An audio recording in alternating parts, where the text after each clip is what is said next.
Today we're going to focus on the bench press, and just like the squat and the deadlift, we're going to dissect the movement into a series of different phases and isolate them just to make the greater endeavor a lot better. So Thad, why don't we start out with what we did first, which is the free bench press. In the bench press in a competition, you're required to lower the bar to your chest. You're required to pause up to as long as a second and then press to a full lockout and receive a rack command. So what we do in the gym is we try to build on everything it's going to take to achieve that on the platform. We try to get away from testing. So we're not doing singles all the time. We're not checking our strength. We're building our strength. So when we do go heavy, and we do go heavy every week, we go to a double or a triple, which is work, which builds strength. We pause every rep, and we focus on throwing through the body, pushing through the feet into the bar. So usually when we start a workout, we'll start out with the competition event, just like we do in the squat. The competition event is a bench press, so we teach everybody how to set up. What you'll see in the video is proper setup, leg drive, pausing, full lockouts, total control of the bar, speed. When we start out with the bench press, we usually work everybody up slow, depending on their strength level. You'll wind up somewhere around a 3-rep max before you move on. The main emphasis is learning how to explode off the chest and lock out evenly. And handling big weights, a lot of times depends on the lifter's nervous system and their confidence, which leads us into the next phase of the workout, which is usually belly toss or board press, some kind of overload. In this video, you'll see both. The belly toss is sort of a unique movement. Not everyone's seen it before. It's a real old school, way back thing. But what it teaches the lifter how to do is drive through the legs and handle maximal poundages. It really works the lockout. It's also a blast. It's a lot of fun to handle big weights, especially when you've got some spotters. So what you'll see is a variation where someone's on the floor, brings the bar down to a stack of pads, foam pads. Now you can improvise on the pads. You can either buy pads, you can use foam rollers, you can even use boards if you had to. You see them lower the bar, and you see them drive through their hips and lock the bar out. It's almost like they're set into a wrestler's bridge at the top of the movement. This really teaches you how to fire with your legs and use your body to throw the weight. It's really important to know that bench pressing is not an isolation movement when done for powerlifting purposes. It's a body movement. You are trying to transfer power from your foot through your hands into the bar. And this teaches you how to do that. The next thing you guys did, I believe, we did board presses, correct? Right. Board presses is very similar. It's an overload movement. It allows the body, it allows you to stop wherever your body is usually weakest. Most people, that's about a 2 or 3 board, somewhere right off the chest. Most people can reflex a bar a few inches off their chest. If they can get that far, my belief is they can usually get the lift. By working strong from about 2 or 3 inches off the chest and out, you can overload and you can learn how to handle maximal poundages and lock it out and gain that confidence and turn up your nervous system for bigger movements. You got to think, if you can generate that power from scratch right off a board, then when you have the momentum in your favor and it's coming off your chest, it's going to be a walk in the park. And the nice thing about these board presses is you can really overload your bench press just like a high box squat and handle, let's say I'm handling around 300 pounds on my bench press, but I can easily board press 330. So it gets me comfortable when I go for a 305 or a 310 bench press. Absolutely. I've noticed that there are very few rules in the world of lifting. Work is work, but if you try to organize your work and segment it up and to find out where you're breaking down in a lift or where lifters tend to break down in lifts and attack those areas, you'll find you can organize a system that will get you progress.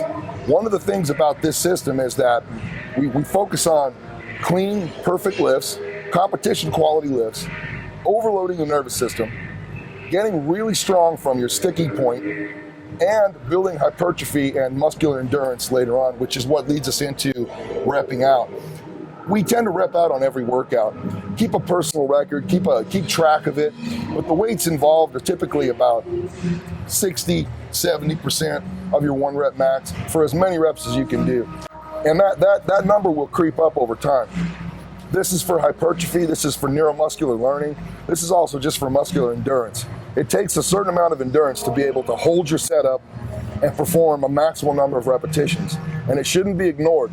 Even powerlifters can use that technique, which is essentially a bodybuilding technique, taking yourself into a failure zone to build more muscle and to build muscular endurance in the body. The workout itself is primarily all takes place with barbells, but there are a whole host of assistance movements you can do, just like with any movement, where you want to attack your weak points. Anything that comes up, anything that shows up in your competition lift should be analyzed. You should always be looking at what's wrong, where am I breaking down, where do I need to put the work. In this case, the assistance movements we do typically involve triceps, upper back, pecs, and shoulders.